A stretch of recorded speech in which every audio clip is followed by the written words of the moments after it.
The Mets, for whatever reason, can't get out of this rut or even be competitive in these baseball games for the majority of the last 7 games. And that just can't happen with a good team. They need to prove themselves throughout the course of a regular season before I start sitting here saying, well, you know what? The Mets are on par with the Yankees. Yeah, they spend as much, if not more, than the Yankees. Yeah, they have the star players now with Lindor and Alonso and obviously Juan Soto.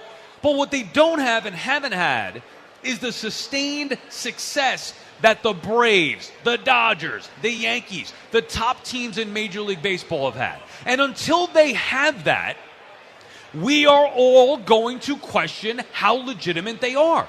Because if you actually sit back and think about it, and it's not nitpicking and it's not being negative, but the Mets a year ago, they were not some powerhouse team. They started out awful. 0-5, we were all ready to fire everybody. Get this team, break this team up, trade this guy, get that guy out of here. What's Mendy doing? Until they move Lindor into the leadoff spot, where another cold start for Lindor. They move him to the leadoff spot toward the end of May. Boom, they start to take off and played like one of the best teams in baseball from June on, and barely made the postseason. Barely.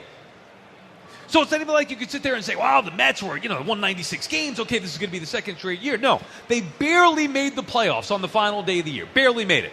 And then, because when they did get in, they won an incredible run. And nobody's taking away from that incredible run. It happened. We all felt it. We enjoyed it. We loved it. But that run, the wild card series, beating the Phillies, getting to the NLCS and beating the Dodgers in 2 of those 6 games that they played, that run made it feel like the Mets had accomplished more. Remember, they did not win the division. And barely getting into the postseason. So you could sit there and say, well, you don't have to win the division. And you're right. You don't have to win the division. But it also shows you where you rank, where you stack up amongst the best teams in the sport, specifically in the National League, or even more specifically in their own division. So because they went on that successful run, you kind of forgot how tough it was to get there. And then they hit the ground running in the offseason. Soto. They went and got the big fish. We felt it was going to happen. It happened. They went out there and got Juan Soto. And they had a solid offseason. And even with some of the moves in the rotation, you had to sit back and say, hey, you know what? I didn't think the rotation was going to be any good a year ago, and it was. Stearns proved us wrong. He's probably going to do it again. Injuries happened with Minaya and Montas. Okay, maybe they get those guys back, whatever. But pitching going in wasn't great. But still, the offseason was really good. Bringing Pete back, of course, after all that drama. Pete back, it was like, oh, who cares about Soto? Where's Alonso? And minimize the Soto signing, almost having that drama with Pete. But you bring him back, and now the offseason is complete. And then they go out there and get off to a great start. And really the only issue, it wasn't the pitching, it wasn't the injuries, it wasn't Lindor, it certainly wasn't Alonso. The only issue, it wasn't their record. The only issue was Soto. And you knew that was the one thing that was a guarantee. It was just a matter of time before Juan Soto picked it up and kicked it into gear and took off. Until now. Now they're having an issue. So all those things that we just laid out made you forget really how fragile it is with this team. Like, they're a legit team, we know that, but how legit, how good, how much can we trust them? There hasn't been any adversity since the beginning of last year, including through the offseason, until now. And you knew that they had some adversity coming off the Rays series, getting swept at home, which is something that just hasn't happened. A, they haven't been swept at all this year, and then B, at home they've been a team that's been lights out. So the fact that they get swept and then swept at home and then have the injuries happen and then know that the Braves are looming, that's where it started to get that old Met fan feel back where, maybe they're not as good as we thought. Maybe this could be the old Mets who are going to rip our heart out and stomp on it again. And then you've seen what happens here. They get swept in Atlanta, and after that first night, see the first win with Peterson, that first night, that first game, with Peterson on the mound, 4-1 lead in the 8th inning, you got to win that game. You have to win that game. It doesn't really matter who the opponent is, but more specifically against the Braves, because if they win just that one game, that stops the losing streak. It also just calms everything down. Even if they were to get blasted in the next 2 games by the Braves with Sale and Spencer Strider, it would have been, okay, well, at least they won that first game, stopped the 3-game losing streak, beat Atlanta, just lost a game in the standings. And then you go on to Philadelphia and you take your lumps. Okay, well, you know what? They're banged up. They have to start Tidwell against the Phillies. It could happen. Like, still, what could happen is the Mets could still win these 2 games here against Philadelphia. I'm not so sure I believe that that's going to happen. But really, that one game against the Braves, that first game, set this thing into a tailspin that they're going to have to fight their way out of. And they will eventually, but to what extent? And the bigger picture is not, okay, well, they get out of this 7-game losing streak. Of course, like, they're going to win some games. Maybe today, maybe not until Monday. But this was an important 10-game stretch against the damn division that they haven't won in 10 years.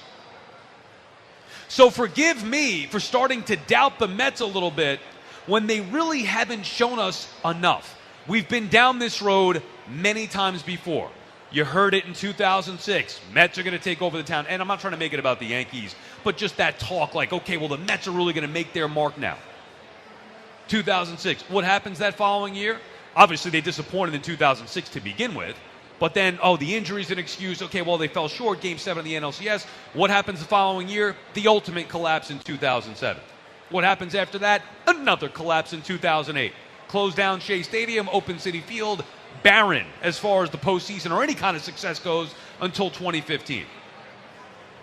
So forgive me for doubting a team that we've been down this road before that hasn't yet proved themselves. Now, while I say this, I do firmly believe, and this is not a Met fan in me, it doesn't matter who I grew up rooting for, I firmly believe this time it's different.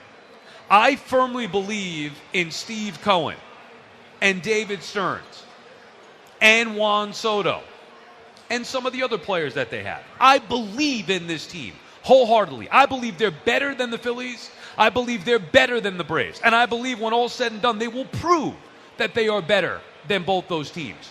The problem is they've yet to prove it. And that's what we need to see. For those who don't like the questioning of, Met fans, you get so negative and you get so concerned and you get so worried and all, calm down at 7 games. It's not. We've seen this before. They, the Mets, have yet to prove it to us, the fans, that we should trust them. You could believe in them, you could root for them until they go out there and prove it. We can't prove it. I can't prove it. You can't prove it. They can prove it. Mendy, Stearns, Cohen, Soto, Lindor, they have to prove it.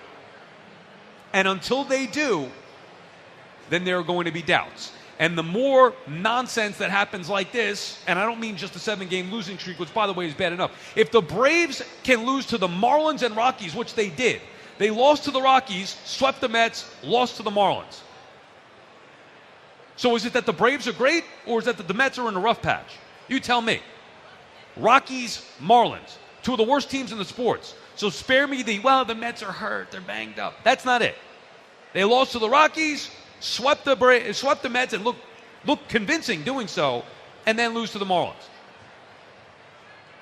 They, the Mets, have to prove it. It's not just the 7 games, it's also how they've played. Losing 8 out of 9, all right, that happens throughout the course of a baseball season, even having a sustained losing streak. 5, 7, whatever it may be. But playing as poorly as they have, without that built-up resume of sustained success, leads to doubt. And that is where we are at right now with the New York Mets. There's doubt. It may not be full-fledged doubt and panic kicking in because there's a little more trust and maybe more hope, but there's doubt. And the longer this goes on, and the more they play the way that they've been playing, which thank God for Pete Alonso calling him out for it, because if he didn't say it, I couldn't say it any better myself.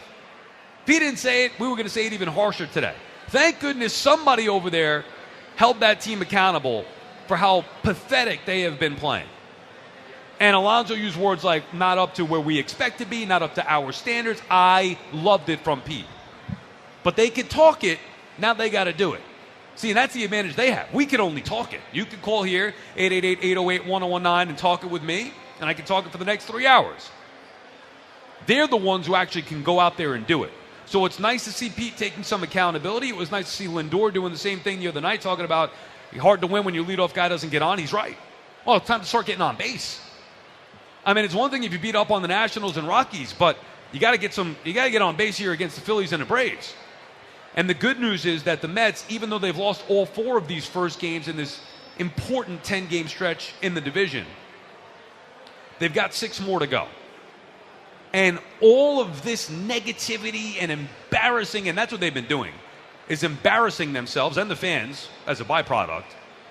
All that could go away with a win today, or a win tomorrow, or taking 3 out of 4 from the Braves.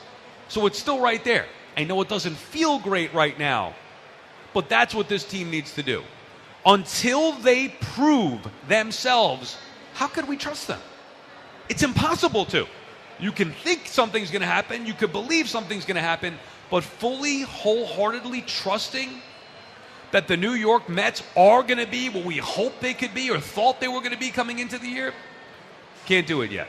They have to earn that. That's something that's earned. Where with the Yankees, we could say, hey, they've earned the right to have the benefit of the doubt because they've had sustained success for 30 years. 30 years. They've been in the playoffs more often than not.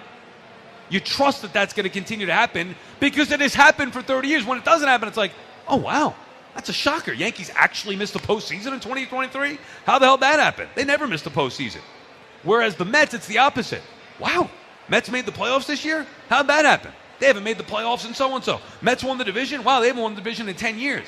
I mean, when you as a fan can reference all the times that they've won a division in your lifetime or all the times they've appeared in a World Series in your lifetime, you know that it's not frequent enough. The Mets right now are in the infancy stages still of building what I believe will become a sustained, successful, premier organization. But until they actually do it and get there, none of it matters. They've got to prove themselves by winning. I was more specific about saying needing to beat the Braves because we know they could beat the Phillies. They did it in the postseason a year ago. I'm not worried about the Phillies. Phillies are good. They still might win the division, sure, but I'm not worried about the Phillies. I don't feel like there's this dominance from the Phillies where I'd be intimidated by them. The Braves are a different story. The Braves have owned the Mets. And nobody should be owning the Mets. Not at this point. Once they get to the level of they are doing the owning within their division, within their league, within the sport, that's when you know that you'll have a team that's worthy of truly believing in and trusting that they'll come out of it even through the roughest of patches. Yankees are going through a rough patch right now. Is anybody sitting here saying, wow, they're not going to make the postseason? Come on. You may hope that that may be the case. Then they're going to make the playoffs. We all know that. Whether they win the division or not, all right, who knows? But the Yankees will be in the postseason. They're probably going to win the division. And regardless of the result, we all trust that eventually the Yankees will find a way to get there. You just believe in the Yankees because they've done it before. The Mets have it. And that's something that they're going to have to show that they could do. Otherwise, situations like this are going to lead to panic. And when the fans start panicking and the media starts questioning, maybe that filters through to the players. You hope, obviously, that that doesn't become the case and that they have the blinders on and can block it out. But when you start to see a tailspin like this and playing way worse than they've played at any point throughout the course of the year and doing it consecutively. I mean, how do you go from not getting swept at all to losing 7 straight? In 2006, I had Jose Reyes on my TV show last week, and we referenced the 2006 Mets, because he was on them. And they had gotten swept once that year. And we were talking about the sweep of the Rays with Reyes, and he's like, no big deal. We got swept once in 2006. They never got swept again. The Mets got these Mets, 2025 Mets, who have been compared to the 2006 Mets. They got swept the next series. 2006, one sweep, never again. 2025, compared to 2006, one sweep, swept the next series. By the Braves, no less. So there's a long way to go before they build up the trust and earn the trust of the fan base. I think we'll get there. I think we'll get there this year. I fully believe it. But right now, it's fair to question all that's going on with the New York Mets. 888-808-1019, the number to call. Sal Licata here live at the Javits Center at Fanatics Fest. Second straight day. This place is insane. You got to check it out if you have the opportunity to at the weekend. The crowd has been great. all day long. I just got off doing an SNY panel, and that was a little awkward. I'll tell you about that coming up in a little bit as well. Let's get some of the calls in. 888-808-1019. Sal Licata on the Fan.